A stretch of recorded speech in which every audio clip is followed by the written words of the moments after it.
Good evening, ladies and gents. Welcome to a very special edition of STSL Off the Track. As we are recording this as of May 12th, 2026, last night was the Monster Jam World Finals Selection Show. So, almost everything for World Finals 25 this year was announced by Scott Jordan, the man himself. So, a lot to look forward to and a lot to discuss here tonight as we are counting down the weeks towards the biggest event of the year in Salt Lake City, Utah. But first, time to introduce ourselves as we have a three-man crew here tonight. I am Nafajen holding down the fort for the podcast, but I'm also joined by two big-time Monster Jam superfans. First of all, the biggest Sparkle Smash fan you'll ever meet. Speaking of which, he got to see Sparkle Smash twice this weekend in both Manchester and Worcester. Of course, I'm talking about Doorzy. Yeah, Sparkle Smash, my favorite. You know me. I'm so happy that Caleb Blood made it in the main field. You can hear it in my voice. Oh yeah, and you get to talk a little bit more about Caleb Blood later on in the show. But I am also joined by the biggest Sparkle Smash tropical fan, Hawaiian Punch fan that you'll ever meet, and he is looking forward to the Giant Flying Unicorn VIP event in Salt Lake City. I'm talking about Jackinator. What's up? I am very excited to go get my Sparkle Smash treats because I want to eat food. Oh, pleasure to have you both on the show as we have a lot to talk about here tonight, including the lineups for all of the competitions at the World Finals, the track unveiling, which was quite interesting, how the main field was split up into racing and freestyle, and more. But first of all, we are going to do a bit of a mini recap like we usually do here on the show as we recap some of the highlights from this past weekend. And I do want to start with Doorzy because he got to go to two Monster Jam events for two different tours. He first went to Manchester, New Hampshire for Monster Jam Freestyle Mania, the last weekend for them. And he also went to Worcester, Massachusetts for Arena Championship Series East. So, Doorzy, if you could, take us through some of the highlights and the best moments that you saw this past weekend. Well, first we'll start with Manchester, and it was a fun show we went to. I took my mom over there for Mother's Day weekend, and my brother actually went to his first ever Monster Jam show, so that's cool. Besides that, that's all the highlights, because that show was complete, and it was just terrible. Unfortunately, I don't know. No, when you get a show when both Brandon Telushka and Tony Oaks screw up both their two-wheel skills move, that right there should tell you the rest of the show. It was that bad. But Weston hit the mini flip. Yay. Yeah, there's the highlights. Anyways, moving on to Worcester, Worcester, Mass. We had such a better show on Sunday. Of course, I went to the Sunday show, and then I went to the Saturday afternoon show for Manchester. And yeah, no, Worcester kicked butt, and it was a great show, great racing. Unfortunately, MJ Solorio all weekend in Worcester had technical and issues with his truck, electrical issues, I mean. And yeah, it basically took him out that Sunday show too. Won the first round of racing, couldn't make it back in the semis, went out for two-wheel skills, only did one move, and then didn't come out freestyle, so that was a terrible final show for him, unfortunately. But besides that, we'll go over the results later on, because it's interesting to see who won that final event. But Worcester had some great highlights, and something at the end is that John Zimmer Jr. rolled over and went on top of the stands. Yes, that's right, on the barrier, and say goodbye to John Zimmer Jr. I'm kidding, but yeah. So that's how Arena East ended, was John Zimmer Jr.'s terminal velocity is on the tarp and basically broke a few chairs in Worcester. Yeah, John Zimmer Jr. definitely pushing Feld's buttons, especially after what happened with the entire Blake Granger situation, which I don't think it's going to be past our rearview mirror anytime soon. But yeah, before we go on to recapping some of the highlight or the results from either Manchester or Worcester, I did want to pass it on to Jack in here because while you weren't, I don't think you were at any monster truck events this past weekend, but you saw a few highlights. So, what were some of the big moments that you saw at a Monster Jam this past weekend? Yeah, so apart from what was already mentioned, I want to highlight, I believe, the last Manchester show. That show was exactly what a season finale should look like. We saw in skills Chucky Pawkin try to do like a forward moonwalk, a nose wheelie, I guess is the word for that. The truck nosed over, he did an endo, saved it in reverse. That was pretty sick. Kylie Kent, of all people, did an endo and freestyle like 10 seconds after the clock expired, so that was fantastic. Brandon Teleshka had one of his best skills runs of the year. He did a few moves on one wheel that almost turned into like sidewalls on the moonwalks. And then Weston Anderson just went wild in freestyle, did a crazy, half pipe corkscrew looking save. It was a great show and most fun I've had watching an arena stream since Matt Cody in Fresno. That's about all I can remember from this weekend, though. Yeah. So what I'm hearing is I went to the worst show of the weekend, and the best show of the weekend was the Sunday show where I was at Worcester instead. Perfect. Pretty much. Oh, but for the last official weekend for the Point Series, it was chock full of highlights wherever you were watching it, or if you were watching it on YouTube or going to these events. A lot of great action. But before we go into the meat of what you guys came here for, Dorzy, do you have any of the results from either Manchester or Worcester? Yes. So should I do the entire weekend, or am I just doing the shows that I went to? Whatever you want. You can recap the shows real quick, all of them if you want to. All right, let's do it. All right, so Manchester will start off. If my thing can load. Here we go. Well, of course I was there, so I remember it. Your timed racing winner went to Fernando Martinez and El Toro Loco. Cool thing was he went out first and won that timed racing. So congrats to him. Two wheel skills went to Weston Anderson and Gravedigger. Literally no one else did anything. So it was a clear, obvious winner. Oh, look at that. Tony Oaks had a 5-point infraction. 5-point deduction. That's awesome. Anyways, best upright trick and the best trick went to Team Sparkle Smash with Cam behind the wheel, the FMX bike. And El Toro Loco hit the... Oh, I'm sorry. Weston didn't hit the mini flip when I was there. It was Fernando that hit the mini flip. So, yes. Fernando Martinez did really good, but his FMX driver came in last in both events, so that cost him. So your overall winner went to Weston and Noah Bach and Team Gravedigger. Moving on to Saturday evening. Tony Oaks with the JCB racing win. Brandon Telechko with the skills win. And then we have AJ with Team El Toro Loco with the freestyle upright trick win. Cam with another best trick win. And Weston with the freestyle and Team Gravedigger once again. Overall event championship. And then Sunday afternoon, which was apparently the best show on earth that I, of course, didn't go to. Weston gets the racing skills win. Cam gets the best upright trick. And then Scott Murray back on the pod. Because it seems like Cam kept taking a lot of the best trick wins, but Scott Murray back on the top with the win. And then Weston, of course, with the freestyle. And Team Gravedigger sweeps the weekend with all three overall event championships. So, yeah, that's Manchester. And then moving on to Worcester. Now, these overalls are interesting because there's a lot of different winners here. So, Friday.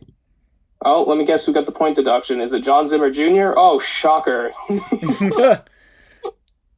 Yep. Anyways, Montana Robbins beat his brother Triton Robbins in the finals of racing.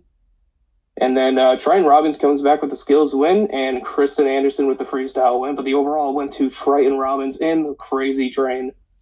Moving on to Saturday afternoon. Terminal Velocity defeats Dragon. Terminal Velocity with the skills win. Kristen with back-to-back freestyle wins. And John Zimmer Jr., 1 point shy of sweeping the event, gets the overall event championship. And now moving on to Saturday night. Dragon with the racing win. Playing Crazy with the two-wheel skills win. And then Cody Saucier and Dragon with the freestyle and the overall event championship. Now, here's the show that I went to. Oh, yeah. Man, Kristen was just not on her game, I'll tell you that. Oof. The fact that she got invited is interesting. We'll talk about that later. But she lost to Logan Ashland not once, but twice in racing, so that's fun. But Montana Robbins gets the racing win. Triton Robbins with the two-wheel skills win. And Cody Saucier and Dragon with the freestyle win. But your overall event championship, her first one on a point series tour, because her other two overalls came with the non-point show. So this was her first one on the tour specifically. Logan Ashley and Sparkle Smash gets it done with 20 points, finishing second in both racing and skills, and then third in freestyle with 20 points. So congrats to Logan Ashley finishing off Arena East with the overall event championship. Yeah, first I want to start off with congratulations to Logan Ashline, because after her first full-time season in Monster Jam, that's definitely the way that you want to finish up your season. Give yourself some momentum and confidence as you continue to progress in her career. And also, before we go on, I just want to touch up on FMX for Freestyle Mania, because at the end of the series, when all the points have been tallied up, FMX really did play a big role in how the point season turned out. A few things to highlight: Scott Murray, who has been tearing it up in a lot of the competitions this year, but near the back half of the schedule, it looks like more Cam Sepulveda continued to step up and improve for the Sparkle Smash team. Something else, Chandler Hyder and Zombie. The Zombie's dead last in the point series, and if you take out FMX, Brandon Telechka is either number 4 or number 5 in the series. So, what are you guys' thoughts on the final points of Freestyle Mania and how Freestyle Motocross played a role in that? I'm glad Feld. Chandler again. I'm glad that Feld, when picking the LCQ, didn't factor in that Team Zombie came in last, because that was not Brandon's fault whatsoever. Like I was saying, I think a few weeks ago, if Scott Murray was Brandon's teammate, they would have been second in points. They would even be above Team JCD.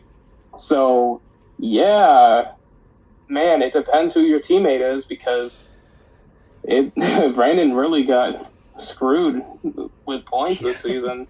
Like what Knopf said, he would have been 4th or 5th in the point series. Yeah, this has definitely been a very interesting point series, incrementing Monster Jam Freestyle Mania into the regular season. And who knows what the future is going to be for Freestyle Mania. There's definitely going to be some events later this fall.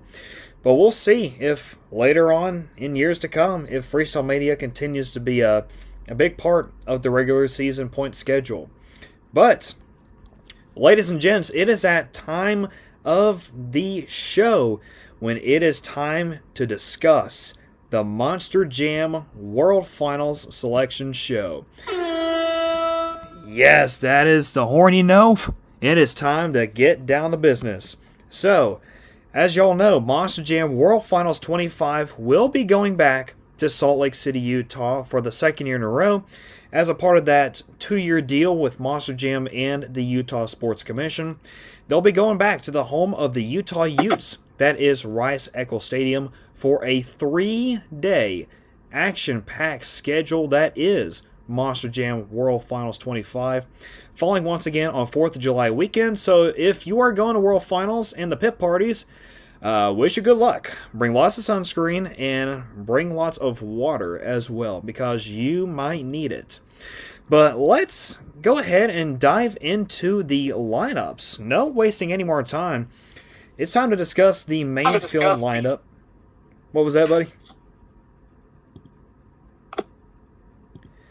Alright, let's go ahead and discuss the main field lineup, and we're going to start off with the 9 arena drivers that made it into the main field.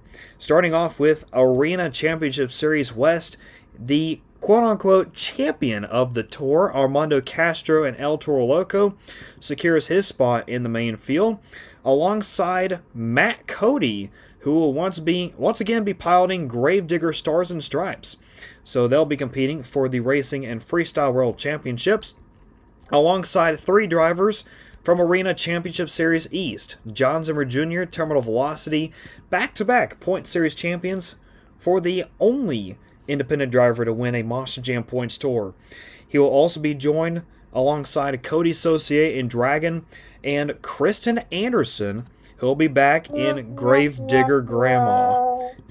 Moving on now to the Freestyle Mania Series. Now, everybody was excited about this.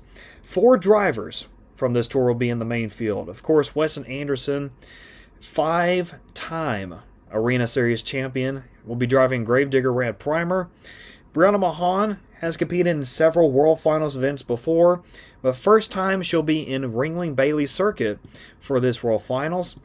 Now, here's what everybody was excited about. 2 drivers making their first appearance in the main field.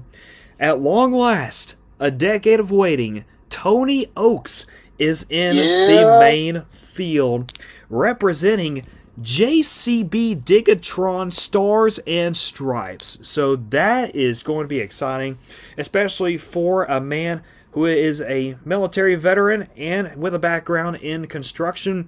So perfect fitting for him. And Fernando Martinez, only 3 years in full-time Monster Jam competition. He's got himself a main field spot, and he'll be behind the wheel of El Toro Loco Stars and Stripes. So let's go ahead and dive into the conversation here. For both Dorsey and Jackinator, did the World Final Selection Committee, did they get this right of selecting the Arena Series drivers? Well, there's definitely one that you can already say no. But unfortunately, it's expected that Kristen Anderson will make it. Unfortunately, does she deserve it? No, absolutely not. There's literally 2 drivers above her in points, and she did not get a single overall event championship throughout the regular point series shows.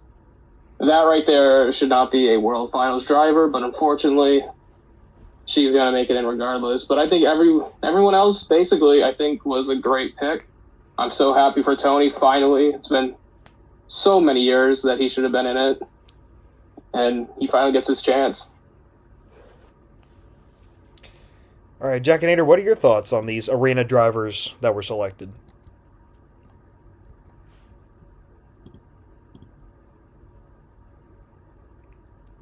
Jackinator, are you awake, buddy? My mic not working? Oh, we hear you now. Oh, there it is. Oh, that's odd. Okay. Sorry. I would say this is honestly all kind of what I expected except for Nando. That was a pleasant surprise, and I wasn't sure about Tony. If we're talking from a fairness standpoint, replace Kristen with MJ, and it's perfect. Obviously, from there, I'd want to maybe say Tim Hall Jr. instead of Brianna, but since Corey, and we'll get to this, is not going to be in the lineup, probably for personal reasons, I'd say that it is pretty fair to have Brianna in there. So honestly, the arenas were all pretty solid picks if Kristen was switched with podium placing competitor. Yeah, definitely some really solid picks and some very interesting picks as well for the Arena drivers. But best of luck to all of them as they compete for the Racing and Freestyle World Championships. So that is a third of the announced lineup complete. Now we move on to the stadium drivers, and this is a long list, and I'll go through them pretty quickly. 17 drivers from the domestic stadium series and 1 international driver. So let's start off with the Stadium Championship Series East. Your champion, Tristan England, will once again be going back to the World Finals, trying to bring home some more hardware for JCB Digatron. He will also be joined by Camden Murphy and Classroom Crusher. Chris Kohler making his main field return and the World Finals debut of Mayhem. Adam Anderson back in Gravedigger the Legend Colt Stevens driving Thunder Roars. Jamie Sullivan looking for some redemption in Sparkle Smash. Mike Pagliarulo, Magic Mike in Excalibur. Cynthia Gautier with Lucas Stabilizer. Jim Kohler, still the only driver to be in every single World Finals. That training continues this year in Avenger. Now moving on to Stadium Championship Series West. Oh boy, here we go. Ryan Anderson, your points champion in Son of a Digger, celebrating the 15th anniversary of Crazy Carnage. Tyler Miniga, looking for some redemption again this year in Gravedigger. Barry Musauer in Zombie Stars and Stripes. Bryce Kenny in the World Finals debut of Tech Deck Rec Deck. Dalton Weiner in the World Finals debut of Shell Shocked. Zach Garner in Wild Side. Cole Vennard in the Black Pearl. And Caleb Blood in Sparkle Smash, Stars and Stripes. We'll get to that here in just a moment. These guys will have a lot to talk about in terms of Kayla. But as you might have mentioned, or as you might have noticed, out of all those drivers that I have read off, none of them are driving a Megalodon. So of course, Monster Jam, knowing them, you got to have a Megalodon in the World Finals because merchandise. And who did they select to be their Megalodon driver from the International Series? It is Brandon Arthur, who has driven several Monster Jam trucks before in his early career, but he will be piloting the Big Bad Shark in his World Finals main field debut. So that is officially the 27 out of the 28 trucks in the main field. Now, I'm going to stand back and I'm going to let these guys do the talking because I'm sure that they have a lot to discuss about this World Finals main field. So, let loose. Go ahead. Oh, man. Rubs hands together. Anyways, Stadium East, nothing to talk about. The top 9 in points got in. I'm fine with everyone in there getting in. So nothing to talk about there. Brandon Arthur, 100% 2 thumbs ups. If you just saw what he did in Finland, he just clean sweeped every single event with the overall event championship. That right there should tell you he should be in the main field, and I'm glad he made it in. Now let's talk about Stadium West. Oh, man. This is where everyone is talking about. Of course, you have Ryan, Tyler, Bari, Bryce. You know, the regulars. Dalton, Zach should be in. And am I missing anyone else? Of course, not the 2 that I'm thinking of. Oh, Cole Vennard. That one, I don't know. It's weird. I know he won LCQ last year, but man, that Black Pearl truck just could not run well, I guess. Like, it just seems like they've always had problems with that truck all season, and Cole just did not have a great season at all. I think he only got 1 racing win or something like that, and that was it. So Cole was definitely a questionable decision, but let's talk about the other one. Caleb Blood and Sparkle Smash.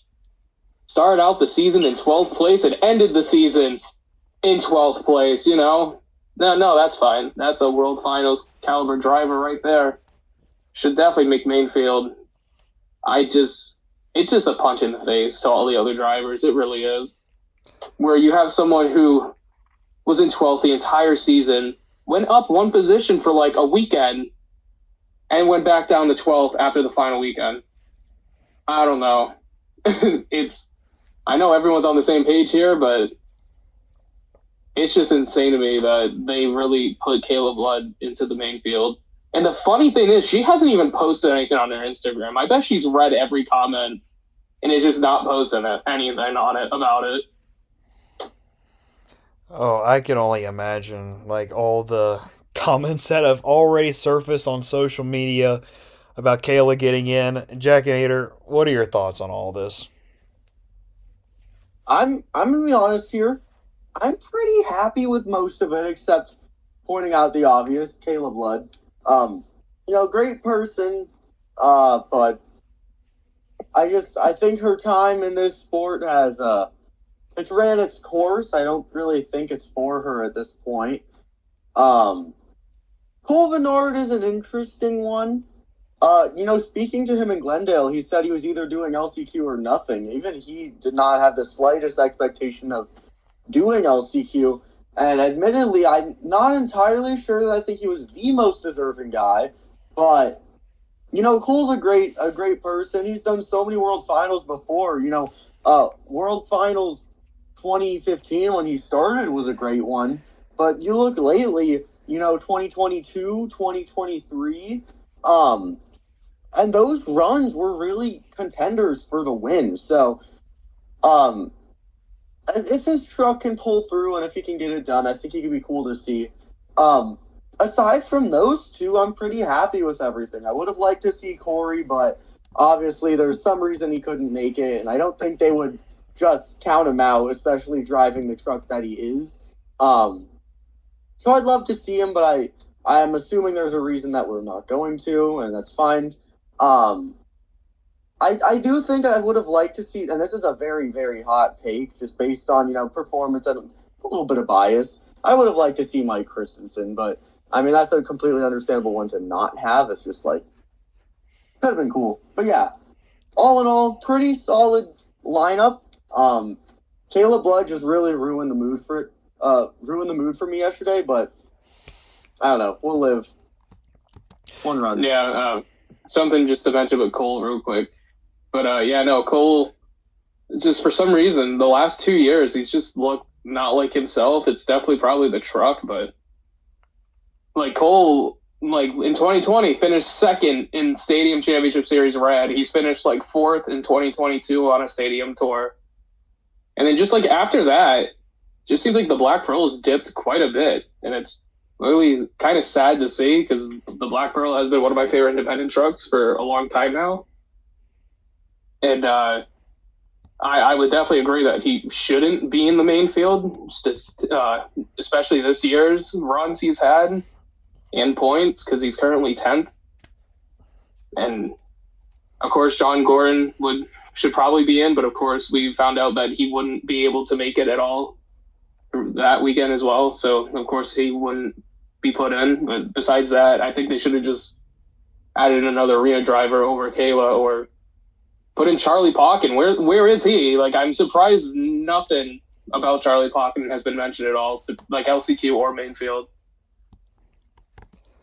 Yes, so of course, the takeaway from all of this, there are some highlights of the driver selections in this main field, and there also are some flaws. And most of it pertains to not rewarding drivers for their performance in the point series. Like MJ Solorio left out of main field, even though he finished in second place. Meanwhile, Kayla Blood finishing dead last in her tour. Meanwhile, she gets the nod. So I've been thinking of, before we move on to other lineups, I've been thinking of this question to ask you guys. And I'm not even joking with this question. I want you guys to really think about this. Is the Monster Jam points series a gimmick? Is it a gimmick? Because it feels like it's just something to ramp up the storylines, the drama in the regular season, but they don't reflect in selecting the drivers for World Finals. So I want to pass this on to you guys. Is the Monster Jam Points Series a gimmick? Probably. My only reason why I say probably is like what you said, they don't reward the actual deserving drivers a shot at the World Finals where they place. For me, I'm always a stat nerd, and I love points series. I love close competition, and I love everything around a point series. I was happy when they started something like this, but I don't like how they just don't care about it. It's like NASCAR giving Cody Ware a playoff spot because he had the most expensive sponsor. It's something like that. It's like that just doesn't work. My bad. Yeah, I completely understand that. I'm pretty disappointed with the way that they've chosen to handle a lot of the stuff with the point series, because I feel like there is so much potential. Like even if not make everything based on specific placements in the points, just invite every podium placing driver. I think that would be a perfectly fair rule. And it would give a lot of drivers good chances at getting their first main field invitation, but it just never seems to happen, and that's disappointing because I really think there is a lot of potential for the point series system that they just don't seem to care about it. Yeah, that's also something I want to touch up on as well. As Jack and Aaron and I were discussing this before we recorded this episode, is that I feel like Monster Jam should go back to kind of the FS1 series and the more Monster Jam series ways of handing out World Finals invites. So for any of you old school Monster Jam fans or just fans of Monster Jam back in 2015, when they had the first Fox Sports 1 series and the more Monster Jam series, say the 16 Truck Stadium Tour, if you finish in the top 4, you would get an invite into the World Finals. And in the Arena Tour with 8 trucks, if you finished 1 or 2, you would get a World Finals invite. So I think that could be a way that drivers that perform very well on those points tours, they can guarantee themselves a spot in the World Finals. Like, say, in today's 12 Truck Stadium Tour, if you finish top 3, you get an invite. If you finish 1 or 2, or maybe even 3 in the Arena Series, you get an invite. So would you guys say that's probably a better way that drivers who finish high in points could be getting the spotlight, get a spot in the main field? 100%. I definitely agree with that. I even years ago, 2022, Tony Oaks finished second, and he didn't get the invite, and stuff like that. You could have seen multiple drivers have their series or World Finals debut if they did something like that, and I 100% agree with doing something like that if they would actually care about the point series. Yeah, I mean, there's so many talents that have been screwed over for so long or not even gotten a chance still, like MJ, that could really all be solved if they just got a better system for points. I know that does eliminate the whole idea of, automatic invite if you win. But I mean, winning a tour is already enough. I don't see why, you already know you're going to get an invite anyway if you're in the top 3, or so you should, but we've just never seen them find an actually good way to follow through with the way the point systems are established, and I find that very disappointing because, again, there's so many drivers that stay consistent all year long and still by the end of the season end up getting screwed over just because of the way that they have this all set up. I will say it has opened doors for a lot of drivers as well. Like John Zimmer Jr., who knows when we would have seen him if he didn't start winning every tour he was in. But for other guys like MJ, it just keeps screwing them over. At least now that Tony's in a sponsorship truck, we got to see him get in. But I don't know. It's still very strange to me the way that they choose to handle it. And once again, if they kept the 24 truck lineup, we might have not seen Tony and Fernando.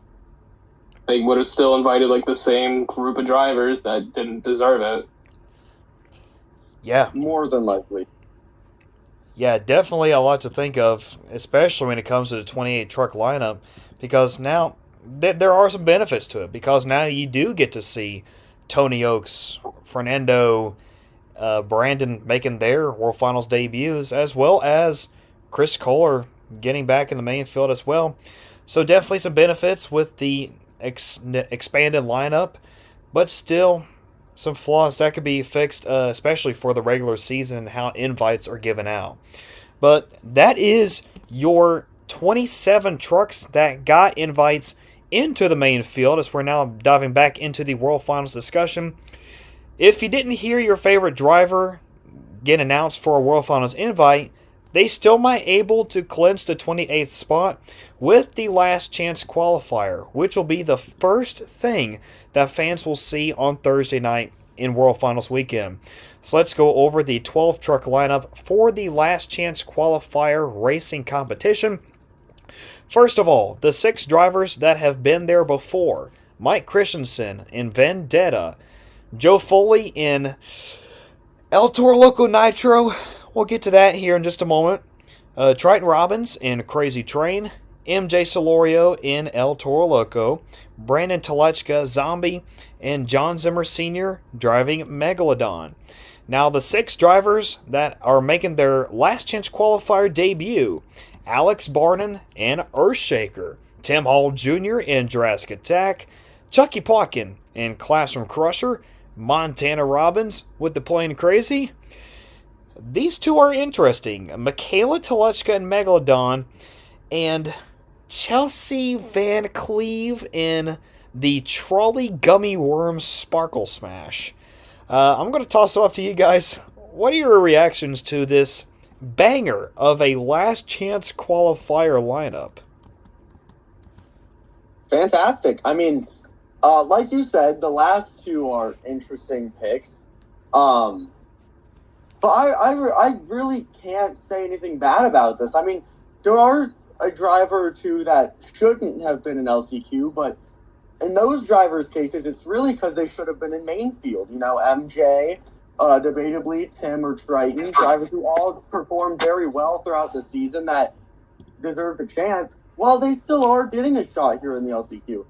In my opinion, there's not really anyone in the LCQ that didn't deserve it except maybe Chelsea. But the thing is, I don't see any other drivers on this tours that would have deserved it more than Chelsea. You know, it's one of those things where it's every driver that really deserves to have a chance, and I'm not including international because I don't know how they work all that.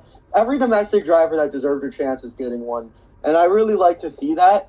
Of course, me personally, I'm going to be rooting for Tim Hall Jr. and Alex Barden all the way. I mean, those are my guys. I see them all the time here in Arizona, and they always have something good to say, something entertaining to put down, and I'd love to see them, you know, turn up at a show where they can really just put 100% of the truck on the line. And I know they both would do that as well. You know, I love Tim, but as much as I want to see Tim get in, I'd really love to see Alex get the opportunity as well, because, you know, Alex is one of those guys that you can really tell he cares about being part of this sport. You know, any winning speech he gives, he always sounds, you know, the same. He's just very grateful to be doing what he's doing, and I know he would truly appreciate to get that spot, so I'd love to see him clinch it. But, again, there's so much talent in this LCQ. I don't think a single one of these drivers, other than Chelsea, could win, and I'd be mad, because they've all put in so much work to get to this point, especially with, 10 of them being independent. So I'd love to see really any of these people get it, but me personally, I'm going for Alex and Tim, but, you know, I'd love to see a Robbins brother, Telechka, get in as well. Yeah, no, I 100% agree. I think this is probably my favorite LCQ lineup they've done since Brandon's back. Besides, of course, Chelsea, but Michaela's an interesting pick as well, but I also don't see anyone else that could be put into it replacing Michaela, but I could definitely see someone replacing Chelsea. I think Logan should have been it over Chelsea, just because I think Logan definitely has been really good in racing recently, and she's gotten 3 overalls this season, and I don't think Chelsea hasn't gotten any, so I think Logan should have been the Sparkle Smash driver. But anyways, Jack is over here rooting for Team Throttle Monster. I'm rooting for the Robins because they're over on my side on the East Coast, and I've been seeing them everywhere. I'll be seeing them in Foxborough and West Lab the same week. I'm hoping that one of the Robin brothers gets in to the main field. Triton was so close last year, and unfortunately something happened. I forgot what happened. Smoking. That train was smoking. Anyways, I don't think. Yeah, besides Chelsea and I guess Michaela, this lineup was pretty much hit the spot. And I wouldn't be mad if anyone else won, because I think anyone here could get the win. Alex Barden, I think, definitely has the best racing record out of anyone in this. So I think Alex should definitely be in the top 3. Yeah, this is going to be a very exciting last chance qualifier to watch. And something that just came to my mind is that out of all these drivers, John Zimmer Sr. is the only one that has competed in a previous World Finals. So we have an 11 out of 12 chance to see a first-time World Finals qualifier. So, how exciting is that? You have a very good shot to see a first-time competitor in the World Finals main field. I think it's definitely going to be awesome to see one of these guys win the LCQ, especially someone who should have been in the World Finals main field at the beginning anyways. Yeah, my favorite part about it is that almost every single one of them is an independent. So I'd love to see MJ get in just as much, but I really, of course, am looking for that independent career-making story where they make it a world. Like, it's kind of like Dalton Weiner. Dalton did pretty good all season, came close to winning, couldn't win, then went to the World Finals, and then the next year was in stadiums and became one of the most well-known independents. And I really think we could see a similar story here, depending on who gets in. So that's going to be one of my favorite things to look for. There's just so much potential for a big career to come out of this LCQ. Yeah, so definitely some great drivers selected for the last chance qualifier. More stories to be written out of this year's World Finals with the LCQ, who can get that final spot. And wish them best of luck to all the drivers in the Racing and Freestyle World Championships. We'll get back to them later on in the show. But now it's time to look at the other competitions that the fans will be seeing in Salt Lake City. Starting off with the Utah Sports Commission Two-Wheel Skills Championship. This is the first time that the World Finals Two-Wheel Skills Championship is at 10 Monster Jam drivers. As pretty much since its existence in 2019, it's always been an 8-truck lineup. But this year, they're going to be seeing double digits, 10 Monster Jam drivers. And going over the lineups here, previous World Finals champions in this competition include Tyler Miniga, Gravedigger, Armando Castro, El Toro Loco, and of course the reigning champion, that is Tristan England and JCB Digatron. Previous competitors that will also be making their return are John Zimmer Jr., Terminal Velocity, MJ Solorio in El Toro Loco, Ryan Anderson, Son of a Digger, and Weston Anderson and Gravedigger. And first-time competitors include Brandon Telechka, Zombie, Tony Oaks, JCB Digatron, and Tim Hall Jr., and Jurassic Attack. It is also noteworthy to mention that in the case that one of these drivers cannot make it, there will be 2 substitutes or alternates, whatever you want to call them. Those are Fernando Martinez and Triton Robbins. So, what are your guys' reactions to this expanded lineup of two-wheel skills competitors and the competitors that were selected?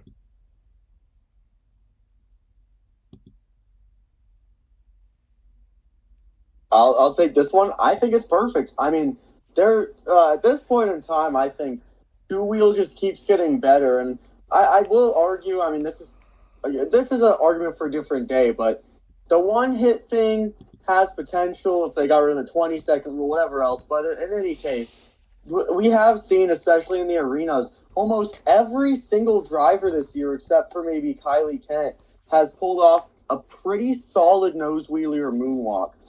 I think like that's important to mention because this competition is expanding. Now we're seeing it with that 10-truck lineup, and I think that's well-deserved. I mean, there's so many drivers that it would be impossible to limit it to only 8. And I'm more than satisfied with the lineup. Coming into this, I said I want to see Brandon and I want to see Tim, and we got both. So I'm very excited about that. I think we really could be in store for the best two-wheel yet, but the track might ruin that. I'm assuming that's a conversation we'll get to shortly. But yeah, in terms of lineup, this is, in my opinion, the best we've ever had.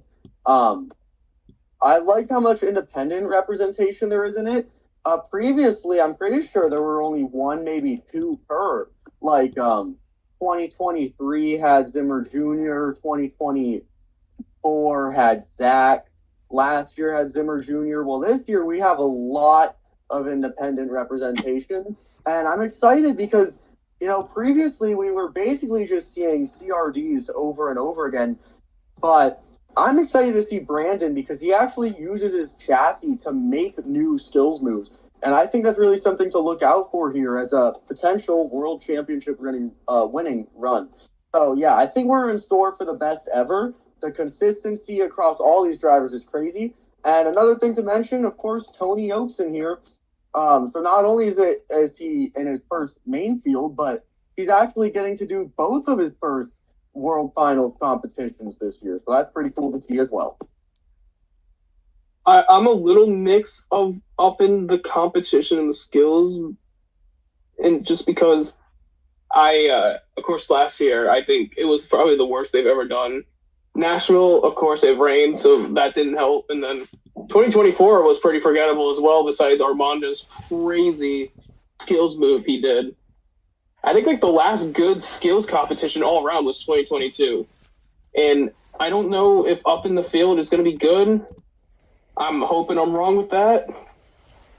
But like what Jack said, all 10 of these guys definitely deserve to be in it. There's definitely more than 8 competitors that deserve to be in the 2-wheel skills challenge. So I'm not mad about that. I'm just more concerned of like the time limit and also just recent memory of just this skills competition just being terrible, especially like with the best of the best being in this. And I'm hoping I'm wrong this year. But I'm definitely, like everything that Jack said, like Tony Oaks making his first appearance, seeing a lot more independent variety in this is awesome to see. I am a little shocked that Jamie didn't make it in. She did make it in last year, and she got multiple skills wins this year in the stadiums. So I thought they would have put they usually do put like a female driver in every competition. This year they didn't for the skills, and I'm kind of shocked about that. But besides that, I'm a little mixed on the up in it to 10, but I could be wrong. Yeah, so there's definitely a lot of, I guess you could say, hype and a lot of conversation about this year's 2-Wheel Skills Championship, given the expanded lineup and the drivers that were selected. And we will see if these circumstances and this 2-Wheel Skills Championship will live up to the hype and the expectations that it is given. So that is another World Finals competition. Now we move on to the last World Finals competition that fans will see, and this is on Thursday as well, and it is the Lucas Oil High Jump Championship, and this will stick with the 8 drivers like it has been since its introduction in 2019. And also mentioned the only place that you'll be able to see the high jump competition at the World Finals. Some former world champions in this competition include Cynthia Gauthier, the first ever Lucas Oil High Jump champion, and she is driving Lucas Stabilizer. And the 3-time World Finals High Jump champion, going for number 4, is Ryan Anderson and Son of a Digger. Previous competitors in this competition include Bari Musauer, Zombie, Camden Murphy, Classroom Crusher, and Bryce Kenny, Tech Deck Rec Deck. And he was invited last year, did not get to go in because of breakage. That is Zach Gardner and Wildside. So definitely look out for him and some redemption in this competition. And 2 drivers making their high jump debut, Adam Anderson, Gravedigger to Legend, and Chris Kohler Mayhem. And just like 2-Wheel Skills, this competition does have 2 alternative drivers, and those are both Team Scream drivers, Joe Foley, El Toro Loco Nitro, and Jim Kohler Avenger. So, initial thoughts on this Lucas Oil High Jump lineup? I'm definitely going to go first here because I'm going to keep it nice and quick. Brian wins. Anyways, but I don't know. High jump, it's just, I'm just starting to get just annoyed with this competition. It's just starting to get stale. I kind of wish they never counted it towards like a world championship. I wish it was just kind of like something fun, like on the side. It's just crazy to me that Ryan's a 5-time champion now. Yeah, and 3 of them came. 3 of them is from high jump. Yep. It's just, I don't know.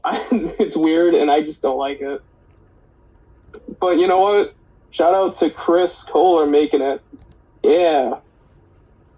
Yeah, man. Yeah, there's really next to nothing to say about high jump. I mean, it happens and it ends. I mean, Ryan has won like 50% of them before, so my gut says Ryan, but when I think about it a little deeper, Zach's truck is tuned great for big air, so I could totally see Zach winning it as well, maybe getting a little bit of 2-time world champion action in there. But I mean, they just keep putting in team stream drivers. I don't know when they're going to stop doing that. It's not going to work. But we have a 100% chance of seeing a team stream driver. If it happens to be Joe Foley, that would be fantastic because he could probably make something happen. But I'm glad to see Chris get another chance, especially with that new Mayhem truck. But then again, what can a CRC do in a high jump competition? Not much.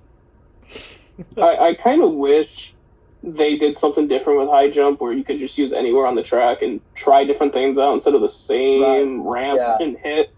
I think that would make it more interesting. I still don't think it should count towards a world championship, but I don't know. It's kind of crazy that Colt isn't in it, that he's a former champion, but of course what he did last year, I'm not shocked anymore.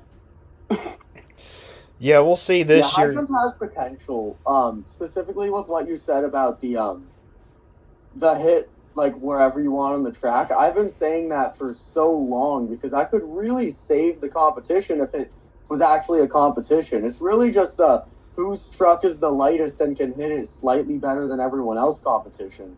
And it's just like, is that really the best thing we could come up with here? It's just shocking me that Adam's never been in this, and this is his first time in it. Yeah. Yeah, I guess after the big air that Adam's been getting in places like St. Louis and Indianapolis, he is definitely going to be one to look out for in this competition. And wishing all these drivers the best of luck in that Lucas Oil high jump competition. Now, you put all these competitions together, what does the schedule look like for World Finals? Well, we know what Friday and Saturday we're going to look like, as that is all dedicated to racing and freestyle. Still the split format, as both Friday and Saturday will have a 14-truck JCB racing competition with the championship on Saturday. With both the hat times, a World Finals, or a Hall of Fame ceremony will occur, as Lupe Sosa and Tom Mintz will be inducted on Friday and Saturday respectively. So that'll be an awesome thing for the fans to see. And after that is going to be the freestyle competition with the 14 trucks that freestyle or that race on their opposite days. And they will end with World Finals exclusive encores. And we'll get to those encores later on at the end of the show. But I really wanted to talk about Thursday, and it is still subject to change, but this is what the schedule looks like for Thursday, as it is loaded. Starting off at 6 p.m., that's the opening ceremonies, but 6:10 is the last chance qualifier, and they aren't even going to have qualifying for this. They're going to be drawing their positions in the bracket during the pit party. I'll get your thoughts on that in just a moment. But after that, at 6:40 tentatively, that is when the Two Wheel Skills Championship is going to happen. They're going to have halftime, and after that is when the racing qualifying is going to occur, and then high jump to wrap up the night. So that is a lot to soak in. Cool. Yeah, I'm going to step back again. I'll let you guys take the reins of the conversation, get your pointers on this. Oh, yes, let's save the best for last. High jump. Woo! No, anyways, about the qualifying thing for LCQ, I'm a little disappointed that they're not doing qualifying. I've always loved watching qualifying. It's been one of my favorites to watch during World Finals. Drawing a name from a hat, it's not the end of the world, but I just think it's a little disappointing that they're doing that. But, yeah, crazy Thursday day for World Finals, that first day. I'm glad that high jump is just on a Thursday and it's not in the middle of like racing or freestyle. But ending it with high jump is definitely a choice. What about you, Jackinator? What do you have to say? Yeah, I mean, I like pretty much everything except, like just mentioned, high jump at the end. That is certainly a choice. The other things I would say are, it's pretty much the exact same thing I have to say here. No qualifying for LCQ is pretty disappointing in my opinion, because it actually gave merit to the LCQ. You know, how do people end up where? It was something more interesting to see. So without that, it's kind of weird. I feel like there's less skill involved in how you get where. But in any case, I do think moving side competitions to qualifying day was a great decision for sure. And I think it will help the competitions be better, because now drivers don't have to worry about, saving their truck for the next competition when there are no real competitions that day to worry about, except for, of course, those little side ones. So I do think that was a great decision. But, as mentioned, ending with high jump, no qualifying for LCQ. I'm not a big fan of those, but I can live with them. They're not going to impact the show too much. Yeah, the way those other competitions were scheduled will definitely benefit the drivers for Friday and Saturday, because all they'll have to worry about are either racing or freestyle, depending on what day they're on. But I am still a bit concerned about Thursday, especially with the skills challenge happening before racing qualifying. Because imagine if a driver pushes their truck too much and in the skills competition, and they have to miss out on racing qualifying. Like, I kind of think about it as when I went to Nashville this year for Monster Jam at Nissan Stadium.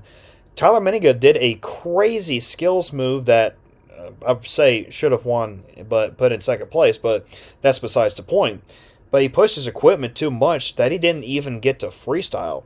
So that sparks a concern that if a driver goes too hard in two-wheel skills, they might miss out on qualifying. And then there's the other route. You don't go big in skills whatsoever and put your mind focus on getting a good qualifying pass. I think we might see some of that play out in the way that Thursday is scheduled and how the competitions are organized. Wait, can I ask one more thing? Is two-wheel skills before LCQ, or is it after LCQ? I forgot what you said. It's LCQ and then skills competition, and then it's halftime, then racing first. Or qualifying. Okay, perfect. I was definitely gonna question even Tim and Brandon, who's in the LCQ as well. If they don't win that, of course they can do whatever they want in skills. But I was curious if skills was even before LCQ, so they're starting with LCQ. I kind of wish they kind of ended with LCQ instead of high jump, but I think it might play a factor with a few drivers, and unfortunately, we're not going to know until that day.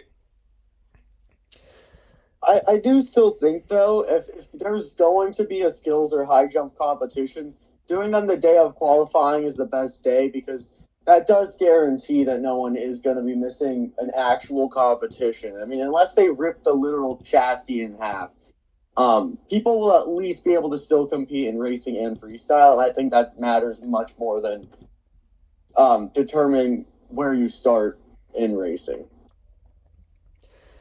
Yeah, so Thursday, definitely an interesting choice of when Monster Jam scheduled the competitions, but how's it going to look when actual 4th of July weekend comes around? We'll have to wait and see about that. But speaking of LCQ, speaking of racing, we got a look at the track for this year's Monster Jam World Finals, and holy cluster, a very interesting choice of racing track design. So imagine so last year the World Finals racing track was actually kind of good, as it was kind of an East Rutherford style track, but some of the big turns, especially in the turn towards the finish line, that was going up into the stands, and they would go up on those turns twice. Well, they're bringing those turns back, but they're facing the opposite direction of the finish line that they did last year. So imagine this. You got your World Finals, your classic World Final setup with the middle jump, but it's facing towards the turns, as well as the racing lanes next to the middle jump, and you got some obstacles on the outside corners. They're going to start on those outside corners and go towards a berm turn, or as Scott Jordan classified it as a bowl turn. They're going to be going in the outside corner, go around the obstacles they started and go towards the racing lanes.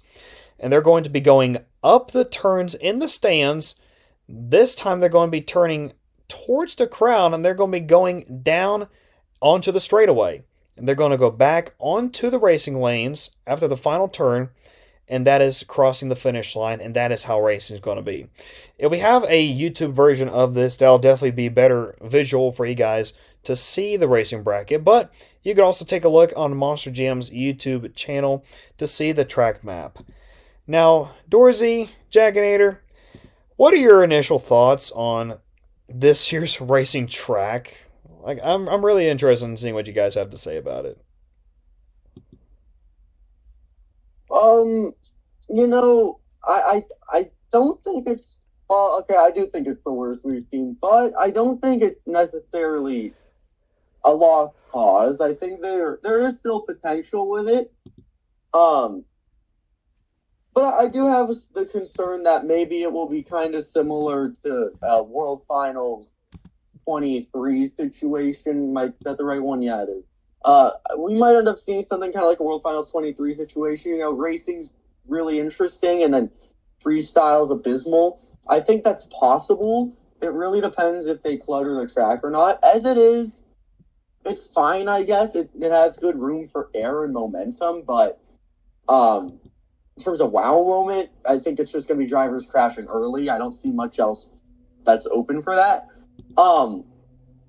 What the hell were they thinking with this racing? Turning the truck straight at the audience.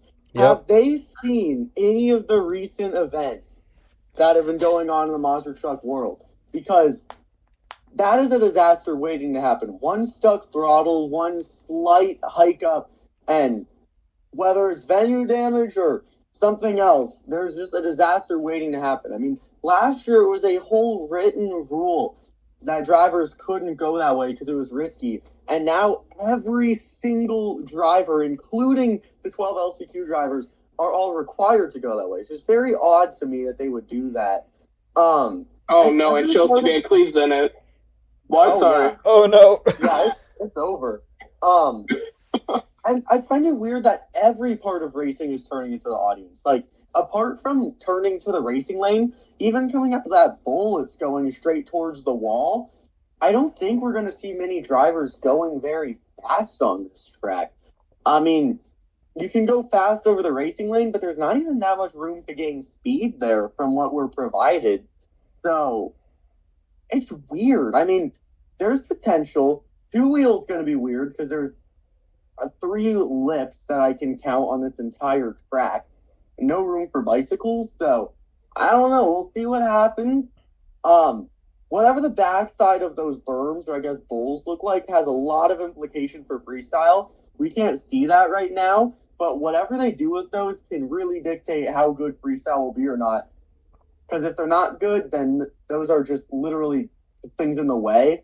So I don't know. We'll see. I think it has potential, but I could see it ending up kind of like World Finals 23 all over again. Yeah, another thing I want to touch on. Curse. Another thing I want to touch on before we get to Dorsey's thoughts on this is that even with last year's track, when they were going up those big turns on the outside, turning towards the center of the track, there were a few drivers that flipped over, maybe even potentially got into the other lane. So them turning towards the crowd and the outside, heading towards the straightaway, that can be very risky. I would not be surprised if Monster Jam wanted to have a bunch of, I guess, catch fences built into the stands to try to prevent something disastrous happening. But yeah, going on to Dorsey, what are your thoughts on this track? I was definitely going to add something like that. Like, they're definitely going to have to add something, because I would not want to sit right there at the turn. Oh my God, especially with a few drivers in this field.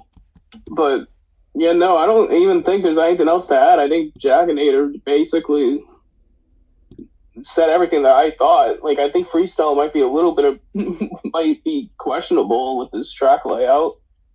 And I think the layout of racing is cool, but once again, the only problem is that that turn towards the crowd is just insane that they got the green light to do this. Especially like last year, they didn't have the green light to do that. So I don't know what changed, but man, this is gonna be interesting. I'll tell you that. Yeah, given like what has happened at recent Monster Truck and Monster Jam events over the past month or two, this is going to be a very interesting track and to watch for racing and freestyle too. So for anybody going to see this live, best of luck. We wish you the best. But We hope you're sitting on the opposite side. yeah, right. But speaking of racing and freestyle, now we're going to turn the attention back to the main field, as this is now the second year now that the World Finals is doing a split format for racing and freestyle. So instead of everybody competing in the same racing competition and in the same freestyle competition, the lineup is split in half. So now with the 28 trucks in the expanded lineup, 14 trucks will be in a group. So we have Group A and Group B, each with 14 trucks. Here's what Group A looks like. This group will be racing on Friday and freestyling on Saturday.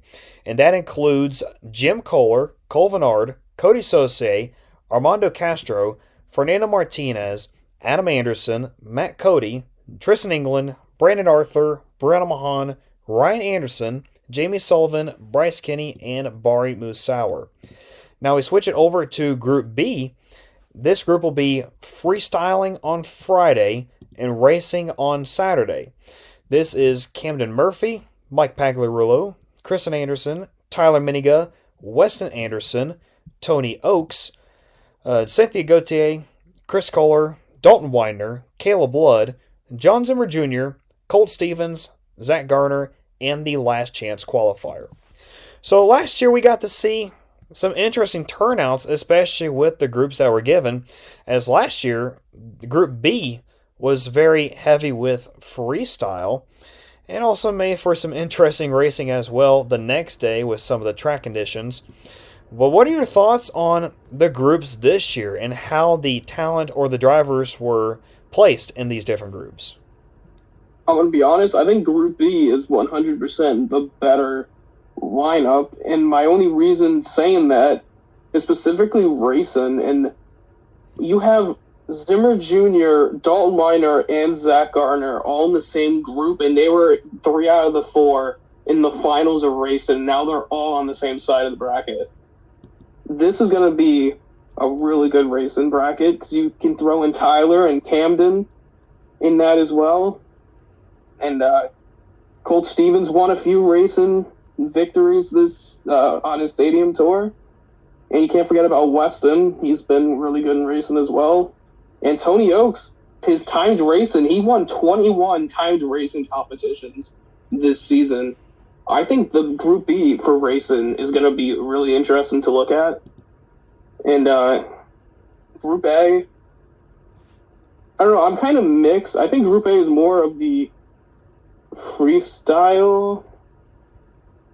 I think it's a little mix of both for Group A, but I think Group B is definitely more racing than freestyle, in my opinion. But even that LCQ mystery opponent right there, but yeah, mystery driver can really shake things up as well for that Group B. But I think overall, I'm more excited for Group B than I am Group A. Yeah, I'm gonna agree with that pretty strongly. I mean, looking at it, I think it's gonna be like last year's. Friday is, one of the best freestyle competitions I've ever seen, and then we roll into Saturday and it's just kind of there. I mean, let's look at Friday. Hamden, Mike, Tyler, Weston, Tony, Chris, Lil Zim, Colt, Zach, whoever LCQ is. That is, like, I don't know how many drivers I just said, but that's that many drivers out of the 10 best freestylers in the tour right now. Like, that's a lot of talent. But you look at Saturday freestyle, you got Jim, who doesn't really do well at World Finals usually. You have Adam and Ryan, or Bryce and Barry haven't really looked themselves this year. I really think as a freestyle guy, I'm going to like Friday more. But I'd love to see, some pleasant surprises.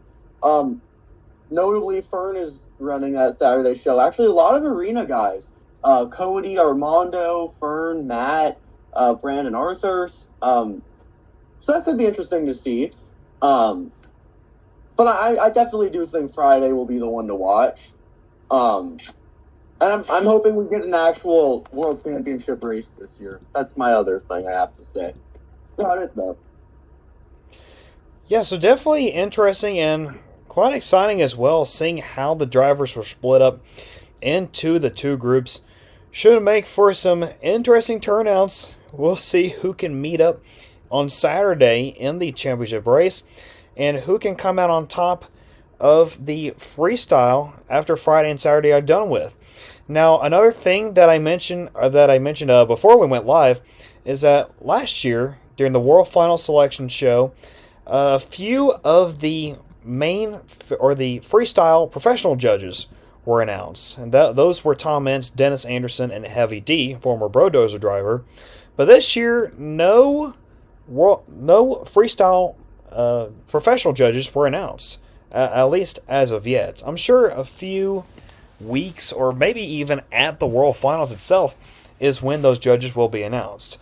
And I can only imagine it is still the 75-25 method when 25% of fan judges and 75% of the professional judges' scores turn out as the official score for these drivers.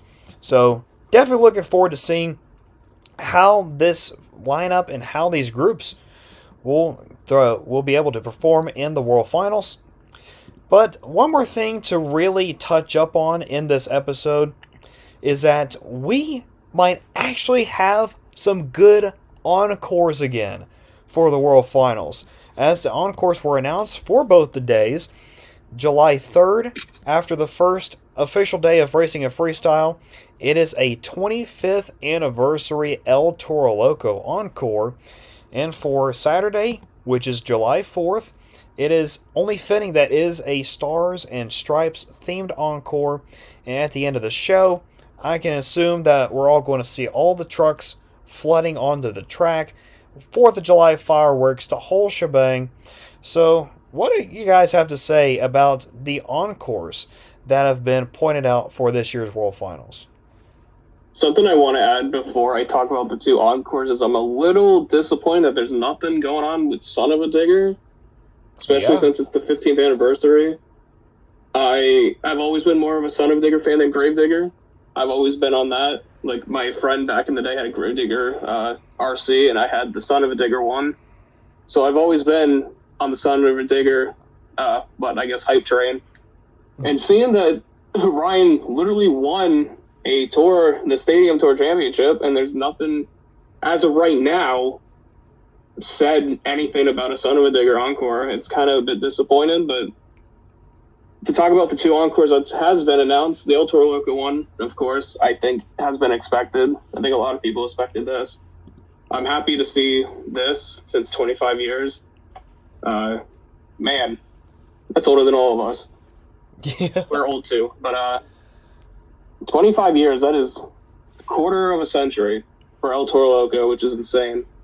And I'm excited to see what they'll do with it. I hope it's something interesting. And of course, if it's actually a true official encore, try to do something like back in the day. Maybe just have them drive out like a normal freestyle with all the trucks going out at once. And maybe they'll do something special with like Lupe Sosa at the end or something. So that would be cool to see. And of course, the Stars and Stripes. It's definitely up in the air of what I want for that, but I hope it's cool. These encores are about as I expected. The only thing I didn't see coming in terms of just what we've been told so far was I thought instead of Stars and Stripes, it was going to be maybe a new truck, kind of like what they've been doing with Sparkle Smash and Wreck Deck. So I was a little surprised by that, pleasantly surprised, I should say. But in any case, I'm interested to see how these end up going. I'm not surprised at all that Ryan isn't getting one. I was kind of rolling with that from the start of the season, so I can't be too disappointed about that since I kind of saw it coming. So I was not surprised to hear that, but I'm pretty confident I can say exactly what the encores will be. I think El Toro Loco Encore will look like Gravedigger 2022. They'll line up a bunch of different Toros. Someone will jump over them all, probably the Stars and Stripes one or something, and then they'll end the encore there. Just going based off what we've seen lately, I think that's pretty fair to guess. I think that also could be part of why the track is designed the way it is, with the BMX ramp, FMX ramp, whatever that's going to end up being, facing the other way, aka away from the wall. I think that's probably going to be a truck jump for Toro, but we'll see. And that could end up being the case for Stars and Stripes as well. But for Stars and Stripes, I'm actually expecting what they did for Fire and Ice, where they all go out there and then do a backflip. That's what I think we're going to see for that encore. So, I don't know. Obviously, we knew they were going to be encores for a few months now, so I've had some time to think about it. I just think truck jump and maybe backflips or something like that. I think that's what I'm really expecting here. But either way, I think this was best case scenario for encores. Obviously, I would have loved to see a Son of a Digger one, but assuming they want to go for, big group things, Toro and Stars and Stripes is really the best thing they could have gone with there. So I'm looking forward to them for sure, and that's what I'm expecting to see. Yeah, the fans in Salt Lake City will definitely be in for a treat with the encores that have been selected. The El Toro Loco 25th anniversary and the 250th anniversary of the United States with the Stars and Stripes encore. Really good they chose these encores for this year because, next year's World Finals, wherever it's going to be, we already know what the encore is going to be. 35 years of Monster Jam and 45 years of Gravedigger. You can already book it right there. But that's far into the future. It's all about World Finals 25 in Salt Lake City, Utah. And after all this considered, as we are about to wrap up the show here tonight, Dorsey, Jackinator, what are you mostly looking forward to out of this year's World Finals? Tim Hall Jr. competing. That's the big one for me. This has been such a good breakout year for him. So I'm really looking forward to that. Also, Alex getting the big shot. It's first timers is my thing. Alex, Tim, Montana, Brandon, and Skills. I'm loving all the independents, and I'm liking to see people, like them and Brandon Arthur getting the big shots, and I'm really looking forward to seeing that happen in person. I'm looking forward to Blake Granger returning, being one of the surprise judges. No, I'm kidding. Yeah. I'm looking forward to all the first timers as well. Brandon Arthur making a surprise. I don't think of course, he definitely deserves it. I don't think anyone really predicted that, to be honest, but 100% deserves to be in it. I'm looking forward to. I'm definitely looking forward to LCQ. I've always enjoyed the LCQ, seeing who was going to win and make it into the main field. Like what you said, 11 out of 12 of those drivers have not made the main field appearance yet. So I'm looking forward to see who's going to get their first ever appearance or a repeated appearance at the World Finals. And I'm so happy to watch Ryan become a 6-time world championship after winning high jump again. Yeah. And besides that,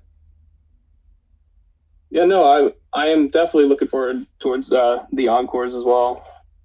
Freestyle, I'm a little mixed as of right now with the track layout, but hopefully I'm wrong. Yeah, so as you have heard here tonight, there is a lot to look forward to out of this year's World Finals.